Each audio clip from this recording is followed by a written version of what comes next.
They prioritize the Karthus highly. They prioritize the Gragas, which is still available as well, which means they might go Aphelios Gragas, which is honestly, if you ask any team in the LEC, that's a solid 1-2 right there. Is it worth Ornn though? I'm not sure, you know, like Ornn is a different kind of beast right now on this patch, and well, to be fair, he's been a different kind of beast for most of the spring split, but people haven't really noticed. I always have a question though, because the thing is like, while Ornn works as a flex pick, there certainly must be teams that don't have the same comfort to flex Ornn around, even though he is relatively easy to play. Do you think in a scenario like this, if you grab Gragas Aphelios and you still assume that that's going to be Finn's Ornn instead of Larssen's, do you think I think that's obviously like not bad, because you can take scaling picks into Ornn. Ideally, like the thing about Ornn is that he outscales pretty much every tank, but you can also play any tank into him. So it's like you can accept having a poor early game. They lock in Ezreal Yuumi right there, so they're just saying, we're scaling. Oh, I enjoy it. I enjoy it. The only question, you know, I remember when everyone's perma-banning Akali, I just want someone to leave it open, because I think no one had practice on it. And maybe Rogue is in a similar situation. But it's the same thing happened with Pantheon at Worlds. It's just like, do you want to risk Pantheon running over you and being the laughing stock? Not really. That said, Leona gets locked in immediately against Ezreal Yuumi. Leona can skill E level 1 and stop Yuumi from even detaching at all. So the amount of pressure Leona puts on Yuumi starting level 1 is really huge, because they can't even hide behind the wave, right? Like champions like Nautilus and whatnot, at least Yuumi can like dismount, maybe win the level 1 a little bit. But against Leona, she takes E level 1.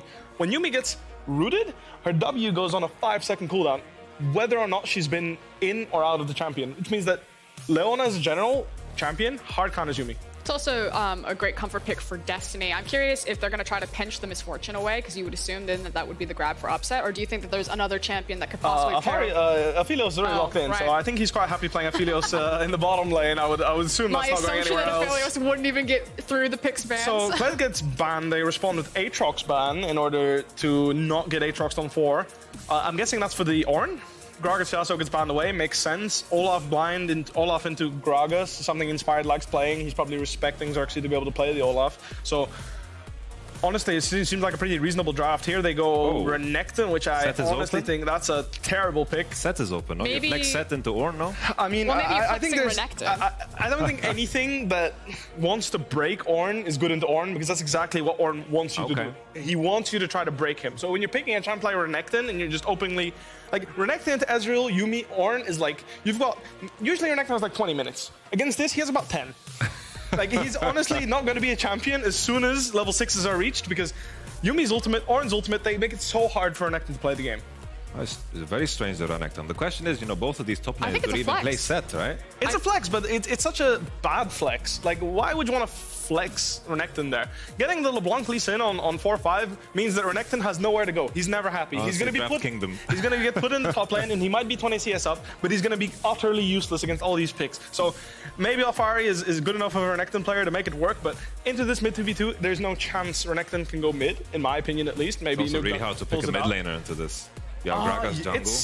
I think it's fine. I think Gragas does really well into LeBlanc specifically, has a lot of gank threat on her, and then... just the damage mix is going to be really, like, weird, Okay, hold on. An AP. The Renekton on 4, honestly, just, like, it left a really bad taste in my mouth. It felt like we were really fine with everything that Origen were doing, and then you saw the last 2 picks, and both of you immediately pulled off. At least pick Pantheon. At least pick Pantheon. Pantheon is a strictly better Renekton when you're seeing the enemy team, because at least Pantheon has the opportunity to jump on the Yuumi, to jump on the Ezreal, and burst them. I just think simple, Rogue, full draft Kingdom. I think the only way Origen accomplish anything in this game if they snowball super hard. I think the 2v2 with the magic damage is just too bad, honestly. So I want to get like very quick percentage predictions that Rogue win this one. What's your percentage, Bopo?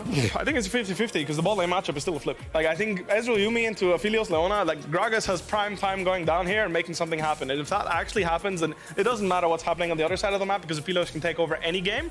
That said, Aphelios into Larssen or in LeBlanc, he's not going to have that an easy time of team fighting. I'm giving it 70-30 for Rogue, man. 70-30, I think it's draft Kingdom. I'm just not sure about the Ezreal Yuumi. I would for sure. The Renekton is almost like a useless filler pick, and I'm 100% sure it's garbage, but maybe Alphari can pull it off. So that much faith into the Aphelios. Do we think that Origen are just going to be able to brute force this one because they have better players, or I mean, their lane matchups are very strong, right? Renekton will have priority, Ezreal Leona will have priority, and then mid lane will be where the game gets decided, right? The mid lane, whether or not Corki can actually fight the LeBlanc off the wave and they can contest the 2v2, will decide whether or not the side lanes will be able to hard pressure or not at all.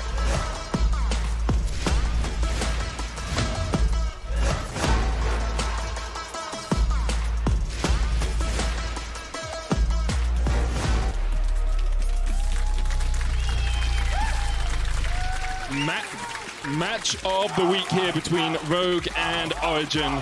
Yamato calling it the draft kingdom for Rogue. Brippo saying it's still 50-50. It's a coin flip. Roll a D2 to see who ends up on top in this game. Yeah, seems like a lot of faith has been lost in the OG drafting, but OG coming in with a strategy right off the bat, straight into this bottom lane. They do have a sweeper on Xerxe as well, and a whole lot of pick potential here. Hansama will spot them out, and notice Hansama actually running the cleanse here too against, or with a Yuumi, with a heal and an exhaust. So like the analyst desk was already talking about, Rogue have identified this bot lane is very, very exploitable and are going to try and play as safely as possible. They definitely are. You can see Vander on the Yuumi. As Brippo was saying, Leona is a very good counter into the Yuumi. If you lock her down, it's very difficult for her to jump back and remount onto her teammate. But Ezreal can just jump away with his arcane shift. So assuming Vander spends a lot of time on Hansama in that bottom lane, it's actually going to be quite hard for the Leona to find those engages. Yeah, so the thing I'm looking for Origen to then do is actually get the rest of the team involved. Xerxe, get down in bottom lane, Nukeduck too, because if you run at, you know, the Ezreal Yuumi in a line, they're going to get away. If you come around them on a flank, trap them underneath their tower, that is where they are going to be vulnerable. So there's like some windows specifically where I'm looking for OG. Probably not in this initial clear for Xerxe, with him starting on the bottom side of the map. Expect him to go for those early Predator boots, and then maybe if they can try to unlock Nukeduck to roam out of this middle lane and go for a gank in that 5 to 8 minute window would be great. Alphari and Finn trading in the top lane. Inspired did start at blue and could come up towards here, but Alphari, with the Ruthless Predator stun early on, is winning out on those traits. Yeah, the fight also looks really bad at the start too, because notice Finn only built a refillable potion at level 1. This is fairly standard to go for. Of course, we'll upgrade into Adorance a little bit later, as Xerxe is going to run into Inspired here. Both junglers have Smite.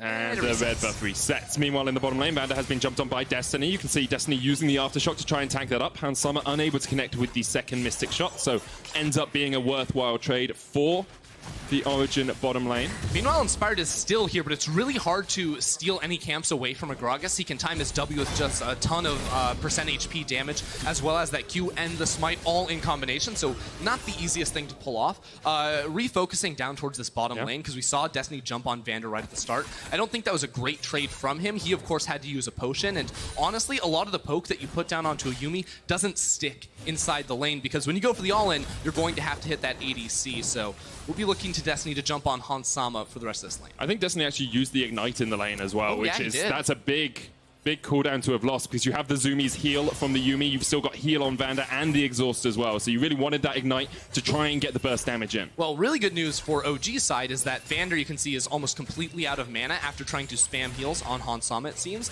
and Hansama is running pretty low himself, and because he's not rocking a teleport either, he's not going to be able to get out of this lane for a while, and if he does, it means he won't be able to get a tier or a sheen on that first purchase. Inspired looking for the Q here, it's going to land onto Alphari, who still has the stun. Xerxe's just around the corner, but he's gone the long way round. Alphari flashes away, there's the belly bop, and Inspired takes it, flashes away, but in the end goes down. Good counter gank there by Origen. Yeah, Xerxe was in a really uncomfortable position right there with Alphari running away from him. He said, screw it, flashes underneath the tower, and then interrupts Inspired on that ward hop. So already reading him in what should have been a bit of a weaker early jungle matchup here and getting the first blood to boot. Have another look at that play. You can see Inspired was here first. Alphari knocked up against the wall. It's funny, too, because neither jungler has a red buff either. Still, Xerxe's like, well, where do I go? Do I go to the right to help Alphari, or do I go to the left? Left is the call, and ends up being the right call, too. And minions even helping to finish off that kill. We'll reset the blue buff on Xerxe. We'll give him control of this topside Scuttle Crab. And if he wanted to, he could path down bot lane to go for the double crab. I think if I were him, I would try to stay on the top side of the map, since his Raptor camp is going to be respawning at level 4. It gives him a whole lot of golden EXP. And the red buff's there, too. But instead, it will be a path down towards bot side, because you look and there is pressure coming out of that upset Destiny duo as well. You can see they've already got about 13 CS lead down towards that bottom side. Destiny was able to stop Hansama from backing in the lane, and it means that they continue just to push in this wave. As you said, Vander's still very low on mana down here, so we'll see if Origen decide to go for that bot lane dive they talked about on the analyst desk. Yeah, I don't think they can. Xerxe still hasn't got a base off. He's full HP, right? But no flash. That makes it a little bit difficult, and the timing with him moving down here is a little bit late, so they're actually going to have to probably attempt this on the next wave. There's still quite a... Actually, that minion wave is gigantic. Did not see all those. They're going to do this. There's still exhaust. There's still heal on Vander. Hansama still has the flash.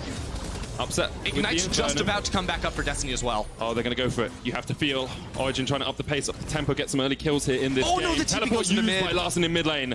They know it's at least a 3v2 at most. Here comes the counter teleport. Destiny cleanse away from Hans Summer as the stun lands. The exhaust is already on Upset. Xerxe jumps in. Hans Summer able to escape, but Nukeduck is here in time. Hans Summer will fall. Nukeduck gets away from the tower aggro, and now it's just Vander trying to fight for his life. But the zoomies, Nukeduck's going to die. Nukeduck's going to die to the cat. Take a slap to the back, and Larssen comes in to keep his bot laner alive. OG waited so long to go for that tower dive, and Vander with 0 mana, with 0 HP underneath the tower, is able to trade back as well. There are so many different things at play going on that we'll have to dive into this replay, because it really was kind of crazy, right? OG are trying to push out this next wave, a little bit of a delay, and as the observers correctly highlight here, when the LeBlanc TPs the mid lane, Corki gets the reset off and can come bot. But of course that E goes completely wide by Destiny, with them trying to come in here. The instant cleanse buys some time here for Hans Sama, and then with Destiny taking the tower, he has to leave. Now Nukeduck takes a shot. Who's going to tank the tower? Destiny, Xerxe, they don't have flash. Upset doesn't want to do it, so Nukeduck does it himself, while the rest of his team has to run away, because again, all the minions were gone, and had there been more of a wave there, they could have actually stuck around. I actually wonder if Nukeduck retook tower aggro with his gasoline gun as he stepped back forward underneath the turret, because it looked like he dropped it, and then as he walked back in, he took it with the It could have also been the corrupting potion too. Like, there are a lot of different things that could have messed him up right there. It wasn't the best tower dive for Origen, but they do have a 1,000 gold lead. You can see about a 17, 18 CS lead in the top lane, going up towards 20 now in the bottom lane. It's only 3, but we have seen Hans Summer kept away from the wave for a while. Xerxe with the Predators trying to get in here. Alphari not able to get close enough for the stun, and so Finn will be able to walk away. Still yet to burn his flash or his teleport. Alphari, this could be a little bit greedy. That's just rude. I mean, what that ends up doing is it denies the next minion wave as well, right? Like, Finn could, in theory, teleport back into this lane, but with your jungler on the bottom side of the map and Xerxe still around there, he's just going to have to give that entirely up, you would think. Maybe, though, because Alphari hasn't gone for a base in quite a while, he thinks that with full HP coming back on in and the ultimate and all the CC, he can't really be dove. Inspired will realize that Xerxe is on the top side of the map and go for the Mountain Dragon. First Drake of the game will be secured by Rogue at the 7.5 minute mark, and now we'll see as the level 6s start to come in across both of these teams. Who is going to go for that first fight? Because we've had a couple of skirmishes, but when you have things like a Leona ult, an Aphelios ult, and the Gragas ult, I'm expecting more 3v3s, more 4v4s. Yeah, well, Inspired is 1 camp away from hitting level 6. I was wondering whether or not he would go for the invade, try to snag away a camp. That won't be the case, though. He had a ward on the top side of the map that spotted Xerxe pathing down towards the bottom side, so... Destiny goes in with the engage, but Hans Summer, this is the power of Ezreal into Leona. You just jump away. Very easy to escape. You can buffer your E, even through the Shield of Daybreak stun. All right, here we go. Okay, Nukeduck ended up canceling his recall, so he's going to push out one more wave, but the package is up and ready for the taking here. With Xerxe on the bottom side of the map, and the way that OG are very slowly pushing this wave in, I would really like to see if they could time a gank on this next wave here with Nukeduck. Of course, when you pick up the package, you will get the home guard bonus coming through that lane as well. Xerxe's here.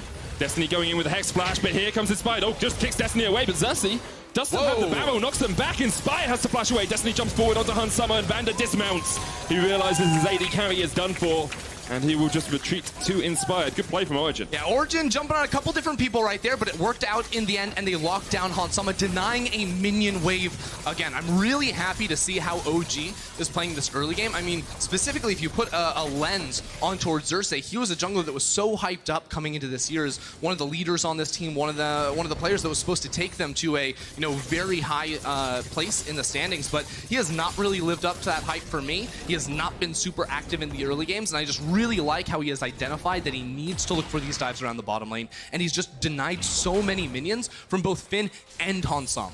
You see how much gold has been funneled into Upset. He's leading by about 1,200 in that lane. He's at 4,000, about to take another turret plate for himself. First tower of the game at the 9.5 minute mark, and won't quite fall. That is Cast a curse, guys. Cast a curse. Upset actually 9 needs to be HP on that tower. a little bit careful, because they can chase him down here. He doesn't have flash, does have the heal, but they won't go any further. Meanwhile, Destiny's come towards the mid lane. And I want to stress just how important this game is for Rogue. If they lose here, they're only 1 win ahead of XL, as Destiny looks for the mid lane flank. But Larssen is going to be very slippy on this LeBlanc, waiting for him to use something like the distortion, or even his Mimic. Here his comes ultimate. the Hex Flash. Here comes the Hex Flash to jump in. Oh, great dodge there. But here comes the damage. Can't dodge that. Destiny takes the kill. Destiny assists with the kill. Yeah, Larssen tried his best right there. Sets up for another one on towards Xerxe. Xerxe already has that Runic Echoes finished off, so very powerful at the moment. And while Upset was able to survive in the bot side, his support made that roam to the mid lane. OG are playing very, very proactively. You can see good stuff from literally everyone at the moment, and every single lane from Rogue now continues to fall behind as OG continue to punch them all over the map. I mean, Origen have a 3,000 gold lead, and we're not even 11 minutes into the game here, and this is breakneck stuff for Origen. Okay, usually we're looking at this sort of scoreline at the 20-minute mark. Oh no, they are so dead. They're going for the tower here. Upset uses the heal, gets the turret down, and there's the root on Hans Summer. Uses the cleanse to get away with the final chapter in the flash. He will escape for the moment. Xerxe does land the barrel, but they decide not to go any further because Larssen's on his way, as is Inspired. They're jumping forward. The Prowling projectile is going to land on Xerxe, but will they go any further? Larssen jumps in, double chains, but Destiny turns it straight back around. The damage on Larssen takes him down to about half HP.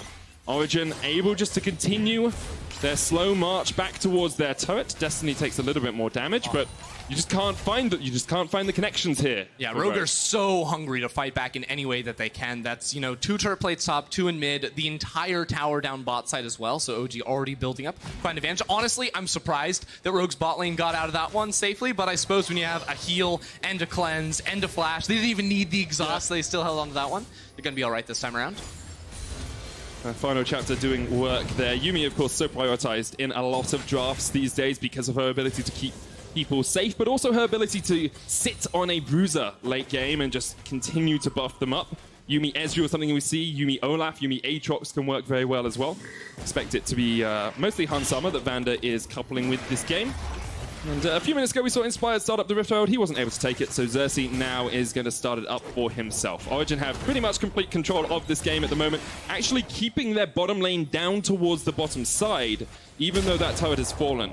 Yeah, basically what they're trying to do is they're having Xerxe solo out this Rift Herald 20 seconds before the Drake spawns, keeping their bot side down here to be able to push out that wave and then move in to take both objectives very, very quickly. And because Rogue are so behind at this point, Origen are pretty comfortable knowing that they probably don't have any deep vision inside of the river to actually spot that one out. So they're going to run in towards the mid lane with the Herald. I'd like to see them place it. They're going to do that right now. And once again, they can deny Hans Summer so many minions off of this tower just by running around the corners and zoning them away. Because if you look at it, OG are constantly grouping up around the waves crashing against the tower. Rogue are not always there, right? Inspired inside of his jungle, not walking into the lane to help them out. Not that they'd be able to do a whole lot, but it always is this numbers advantage for OG on the minion wave crashes that is netting them such an advantage this game. Going to look for their first dragon of the game. We'll have a look at some of the completed items here. And Luden's Echo finished on Larssen, Sunfire Cape now on Finn. I expect Alphari to be pretty close to a Black Cleaver. He's almost finished that cull, only 2 stacks left on it. Essence Reaver complete on an Upset where you've only got a Sheen and a Pickaxe on Hans Summer. He'll be building up towards the Manamune. When you can get that stacking up as Ezreal, you really have a lot more power, but as you said, he's been denied so much experience, so much CS, and so much gold from the map just by being forced behind his turret so often. Yeah, Rogue are in a pretty awkward position regardless in terms of itemization, but to add insult to injury, basically every player, I think, wants to get Merc Treads this game, right? You know, you have the double AP jungle mid combo. You have so much CC all across the board. Like, yes, Ninja Tabis are valuable. You have 2, 3 auto attackers if you include Renekton on the other side. But I think just the ability to get away from a lot of the engage tools from OG is going to be very, very potent in this one.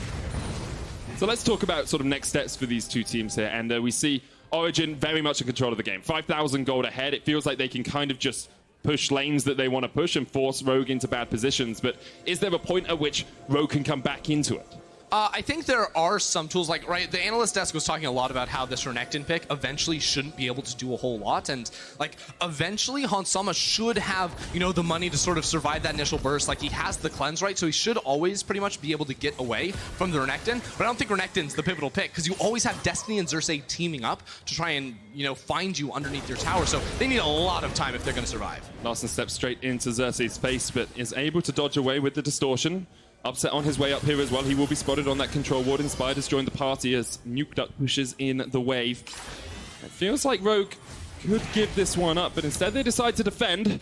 as Xerxe and Destiny decide they don't want any more of the action. They back off towards the blue buff. Yeah, so one thing that I've noticed that slows Origen down a lot in their mid games in particular, because like this team isn't necessarily like allergic to getting early game leads, right? Like they do generally do well inside the lanes, but they are very willing to just give up on a play to go back and farm. And this is a case where they push out that middle lane, there's nothing else for them to get, so they're going to bring 4 members up to the top side of the map. Larssen's doing a really good job of sort of clearing out bits of the wave, you know, culling bits of the wave to make sure that there's never a huge minion wave pushing in on that top lane tower. Makes it a lot harder for Origen to set up the dive that they would want. As you say, they're a team that chases perfection, and if they can't see the perfect play, they tend to just accept that they can scale up, go back, farm, and then get their next items. Yeah, I do think already I'm seeing some adjustments from Origen, though, and how they're playing. Upset by himself, though, is maybe a little bit ambitious here, but we'll dodge away from the slow from Yuumi.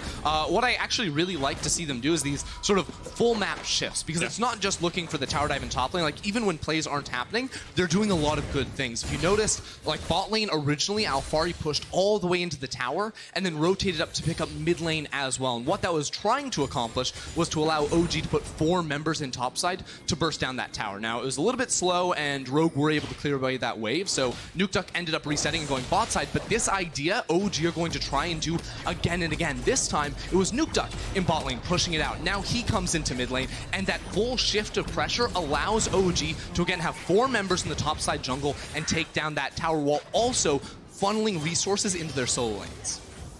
You can see CS leads across the board for Origen. Only 1 in the mid lane, but it's still a CS lead. There you go. Still counts on statistics, and with a Inferno Dragon up in a minute and a half, you have to expect Origen will be eyeing that one up pretty hungrily. You can see Rogue trying to get as much vision around here as they can. You do have an Infernal Rift, Ender, and I know you like to talk about how much that can affect gameplay and how much the map changes can affect fights. With an Ornn, an Infernal Rift to me feels like a pretty feels-bad moment. Yeah, I mean, in theory, it opens up the map a little bit more. I don't think it's necessarily the worst thing in the world, because, of course, the initial cast of Ornn's ult is going to slow people down. What I think Infernal Map actually does most interestingly is how it changes how you play for a vision game, right? Like, you lose a couple of brush in, you know, both quadrants of your jungle, but also it just opens up the terrain in such a way that it becomes much easier to reclaim vision in your own jungle. Yeah. Usually, the red buff side of your map is very hard to put vision in once the enemy team takes control, because there's so many walls, so many brush they could be sitting in. Like, you have to sweep through a lot to make it happen. But what this will mean is for Rogue, it makes it easier to get vision around Dragon. For OG, it makes it easier for them to get vision around Baron, and that may end up hurting Rogue just a little bit, where the Infernal Map is a little bit... It takes away some of the innate advantage of blue side in their ability to easily get vision inside their own jungle on the top side of the map. You can see right now Origen are trying to put the vision in the red side jungle of Rogue. It's very difficult for Rogue to fight because they are about 5,000, almost 6,000 gold behind now. Origen just keep taking those incremental advantages. We do see that Sunfire Cape upgraded to the Forge Fire Cape. And the Abyssal Mask is on its way for Finn. Iceborne Gauntlet is the choice here for Hans Summer. Wants some more kite ability, wants to be able to get out of fights and keep people like a Gragas and people like a Renekton at arm's bay. Yeah, I'm gonna be honest, I don't love the Iceborne Gauntlet choice here right now. You know what it does do? Frozen Fist. Yeah, you know what Trinity Force does. Yeah, I mean, who wants a Trinity Fusion when you could have a Frozen Fist? It's a good way of getting Frostbite. No. Huh?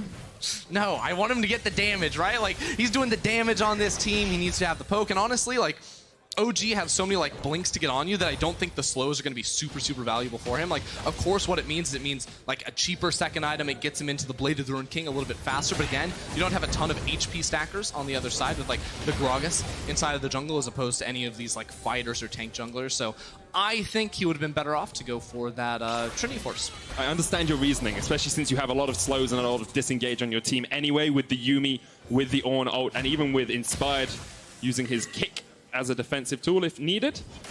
But we'll see how Hans Summer pilots the Ezreal. There is Rift Herald available 30 seconds before that's about to drop off the map. It has been aggroed here by Origen, trying to get it at the last possible opportunity, and it should be a pretty easy secure. I don't think Rogue will want to fight too much over a measly Rift Herald at this point. Yeah, so the Rift Herald, taking it this late in the game is interesting because right now they have all the outer turrets gone, right? Like, OG aren't going to be able to use that to siege there, so if they use the Rift Herald, it would be to siege for, like, a gold tower, right? Because, like, taking any of these inner towers isn't going to mean a lot in terms of how you control the map or control the rest of the game.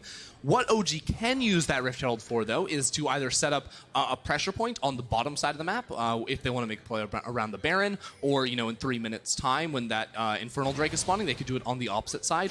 Or what the ultimate, you know, throwdown move is if OG can somehow secure the Baron buff and use Baron and Herald at the same time, dude, there's no counterplay. I feel like you're that sort of Magic the Gathering player who's just like, I like really big creatures all the time. I buff my 3/3 to make it a 12/12, dude, then I swing at you with Trample. I'm going to be honest, I followed absolutely none of that. Okay. If it was Elder Scrolls, you would have followed all of it. Yes. But I feel like you're that Elder Scrolls player that just like gets a really big horse and runs through everyone else. Do you think you can get like bigger horses in that? Honestly, like, that's I just don't not play how that Elder works, Scrolls. dude. No one does. See? No one does. They're cheering not playing Elder Scrolls. No, they're all fan. Never mind. You play other games but League of Legends anyway? No.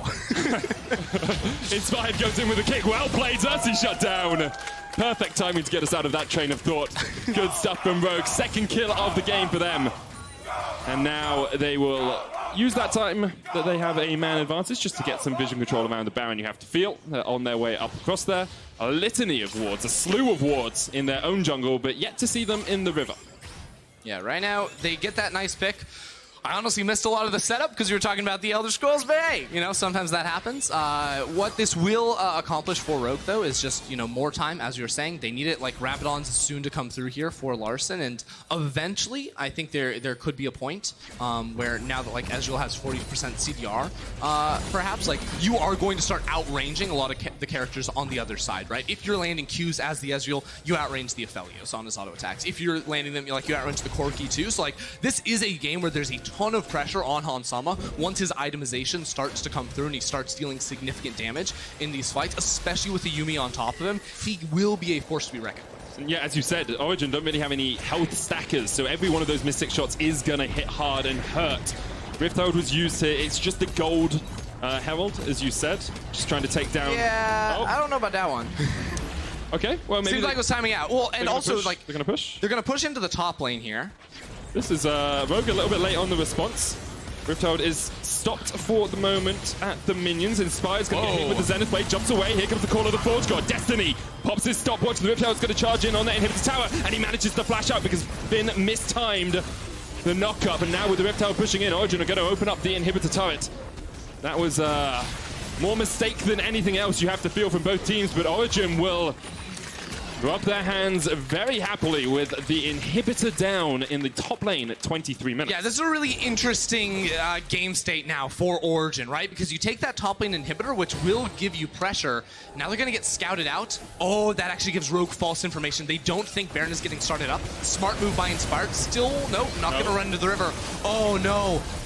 That ult actually just trolled them so hard because Inspired was going to run into river to check the Baron. Instead, he doesn't see anyone going through this jungle because OG had already fully swept out the vision.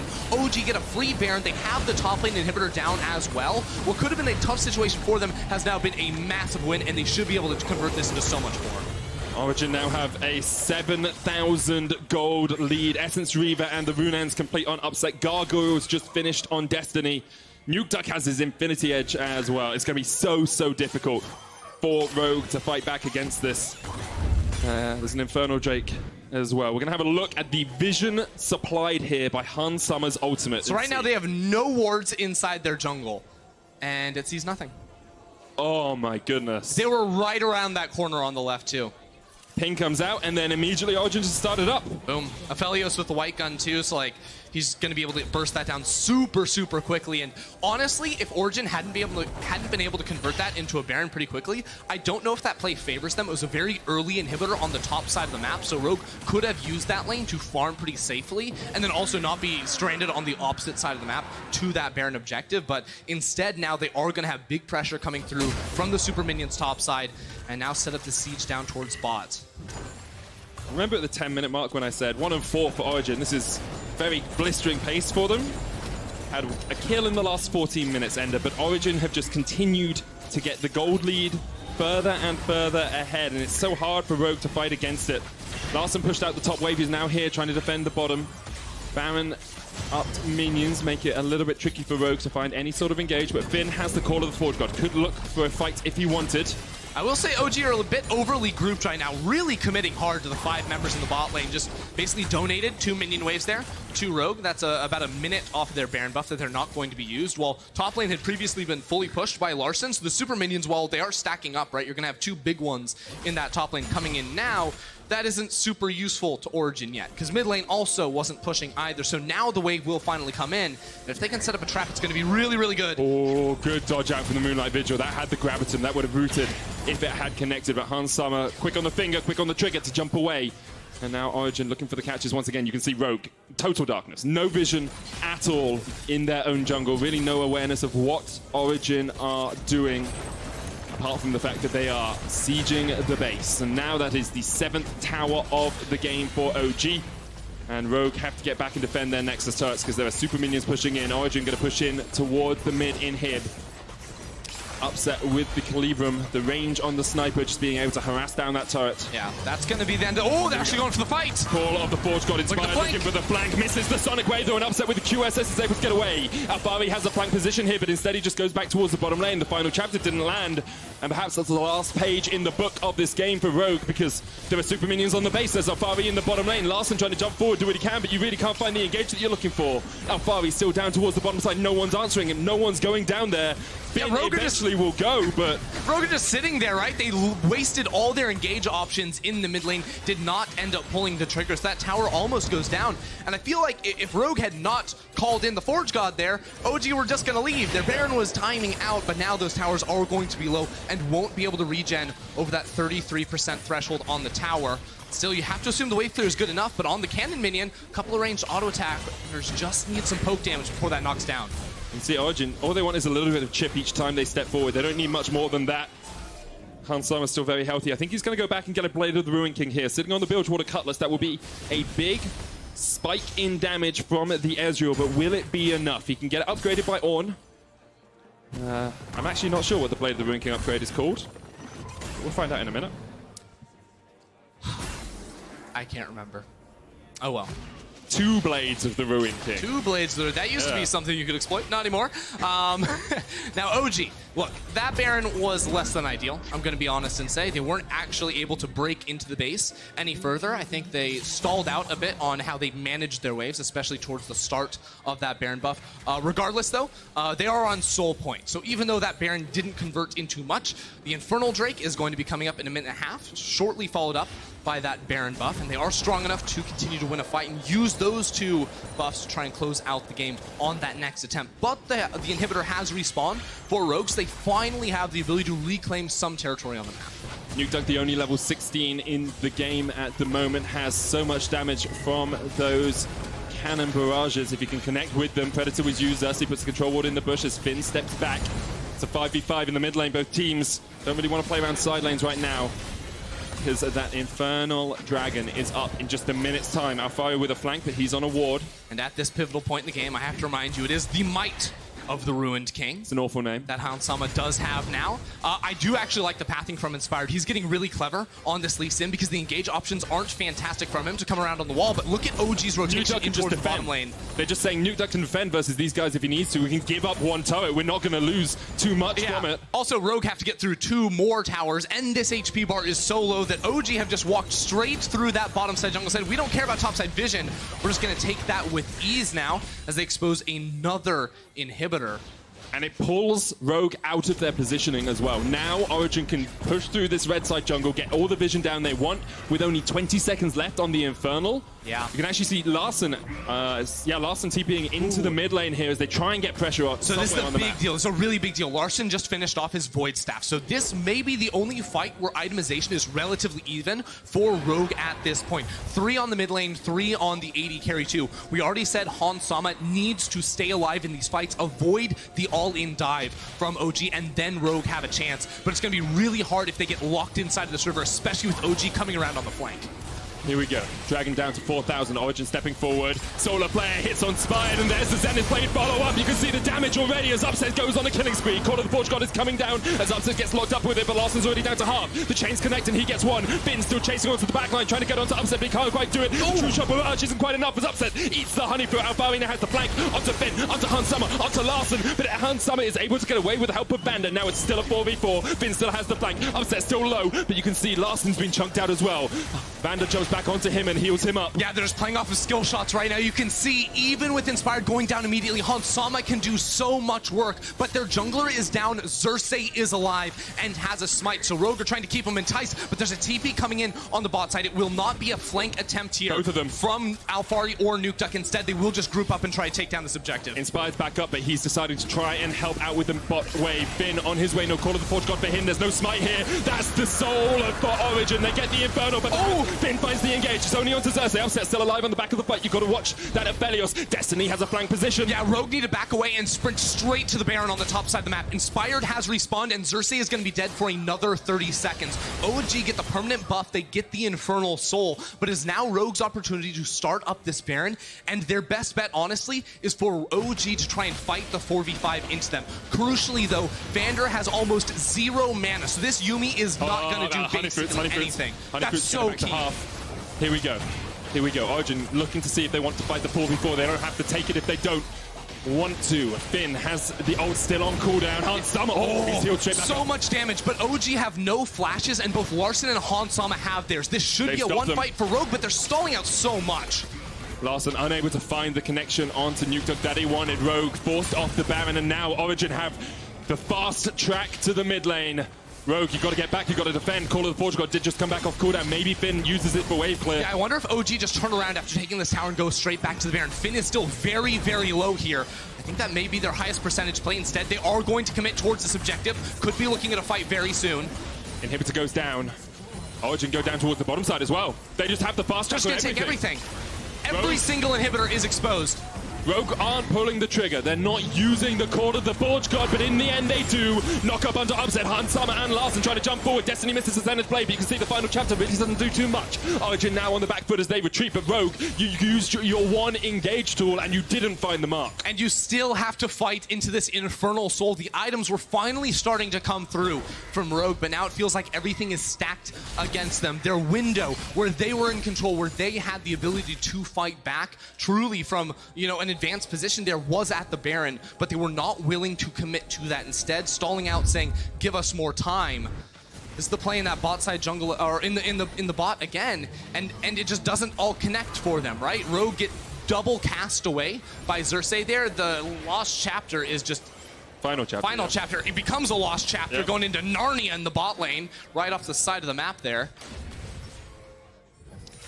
And it's just so difficult for Rogue to find those answers because they're trying to get onto Upset, but Upset can just stand so far away from the fight. You've always got Destiny acting as a bodyguard in front of him as Alphari jumps on towards Finn. Finn able to dodge away for the moment, but you can see him already get chunked out to about half HP. Larssen, Hans Summer, Inspired, they've got a good flank position. Well, here's the problem. If Rogue pushed through... he jumps straight into it! But immediately gets the cleanse away, but Inspired has been caught. The jungler is down. Larssen trying to put the damage down as Hans Summer gets chunked out by Nukeduck. Able to jump away with the arcane shift. Alphari now on Larssen, but he can't quite get there. You can see Hans Summer takes a bit of damage as well. Moonlight Vigil's going to connect. That's the Infernum coming down. It won't be enough. Xerxe down to half. But Origen, they've got the fast track. They've got the mid lane. They can just push in. Yeah. Upset stepping forward. Upset going for the kills here. It turns around with Hans Summer. Hans Summer has to stay alive, has to get back to the base somehow, because right now Alphari is in the base, pushing for the end. Finn is going to start channeling his recall. Larssen too. Hans Summer is posted up here, trying to stop OG. Jumped on with the Zenith Blades. Xerxe takes him out. And Vander's not going to be able to do too much here. Nukeduck chases it in the Call of the Forge God's been used in the bases. Alphari is chased away, but the rest of Origen are on their way. They can sense it. They can taste blood in the water as they look for the win. Origen just keeps going for these back doors here with Alphari. Alphari going to get chunked down very, very low, but ults to stay alive through the GA. Now all 5 members of OG are here in the base. It's a 3v5 with just 1 tower to defend. Origen with a win would top the table alongside Fnatic and perhaps G2, and it looks like Rogue aren't going to be able to hold on to their base for much longer. The second Nexus tower falls as Inspired jumps in, but already Larsen's dead. Inspired's down as well, and Finn can only walk wounded back to the fountain. It will heal him up, but it won't heal their hopes of winning this game. Origen top the table at the end of week 6. Origen, they came out fast and they came out strong here and played the map just about as well as you possibly can through the early game with Xerxe's tower dives denying Rogue so much to the plays where they just snuck into the Rogue base, took down inhibitors, and snuck a Baron too. Just through and through, I thought this was really, really solid stuff from OG. Great stuff all round by Origen. They had total control of the game for the majority of it. There were a couple of moments where it looked like Rogue might have a team fight, might have an opportunity to get back into it, but I have to say this is a much, much cleaner game from Origen than the one we saw yesterday against Schalke. It absolutely was here. I mean, OG, they for a team that tops the tables, it feels like they almost get the most criticism for any squad. They play different to all these other teams. They take it slower. The mid game, not necessarily all there. This time around, they got that 20-minute inhibitor in the top lane. They snuck a Baron. All the pieces sort of fell together for them to be able to close this one out in the end.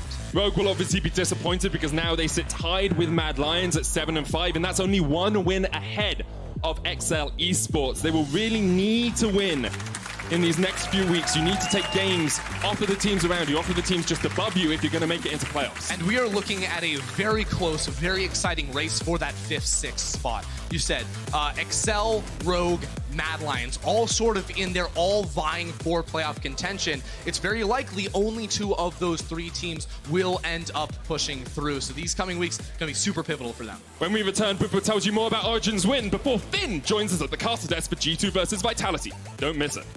What is this, huh? What is this, huh? We don't need it. Okay.